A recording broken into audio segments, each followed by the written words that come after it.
وبه نستعین اما بعد۔ درۃ الناصحین میں ایک واقعہ نقل کیا گیا ہے۔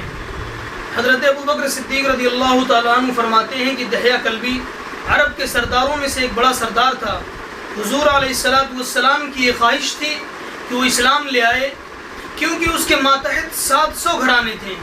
آپ علیہ السلام اس کے لیے دعا مانگا کرتے تھے کہ اللہ دحیہ کو اسلام نصیب فرما۔ چنانچہ جب اللہ رب العزت والجلال نے دحیہ کو اسلام کی توفیق نصیب فرمائی تو اللہ تعالیٰ نے آپ علیہ السلام کی جانب وحی کی کہ میرے پیارے نبی، میں نے دحیہ کے دل کو نور ایمان سے مزین کر دیا ہے، اب وہ آپ کے پاس آنا چاہتا ہے اسلام قبول کرنے کے لیے۔ چنانچہ جب دحیہ اسلام کلمہ پڑھنے کے لیے مسجد میں داخل ہوتے ہیں تو اللہ کے رسول علیہ السلام نے ان کے استقبال میں اپنی کمر مبارک سے چادر اتار کر بچھا دی اور اس پر دحیہ کو بیٹھ جانے کا اشارہ کیا۔ جب دحیہ نے آپ علیہ السلام کی جانب سے یہ تعظیم و تکریم کا ملاحظہ کیا تو وہ خوشی سے رو پڑا اور چادر اٹھا کر اپنی آنکھوں پر رکھ کر آپ علیہ السلام سے سوال کیا کہ اے نبی، اے اللہ کے رسول، اسلام کی شرائط کو بیان فرمائیں۔ تو اللہ کے رسول علیہ السلام نے کہا کہ لا الہ الا اللہ محمد رسول اللہ کی گواہی دینا یہ اسلام کی شرط ہے۔ اتنا سننا تھا کہ دحیہ دھاڑے مار کر رونے لگا۔ تو آپ علیہ السلام نے پوچھا کہ اے دحیہ، تمہارے رونے کا کیا سبب ہے؟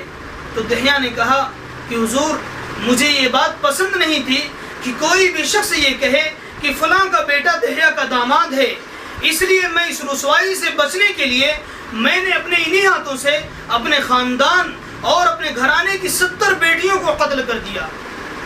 میرے بھائیو، ذرا ایک مرتبہ پھر سنیں۔ دحیہ نے کہا کہ مجھے یہ بات پسند نہیں تھی کہ کوئی بھی شخص یہ کہے کہ فلاں کا بیٹا دحیہ کا داماد ہے، اس رسوائی سے بچنے کے لیے میں نے اپنے خاندان کی اور اپنے گھرانے کی 70 بیٹیوں کو اپنے انہی ہاتھوں سے قتل کر دیا۔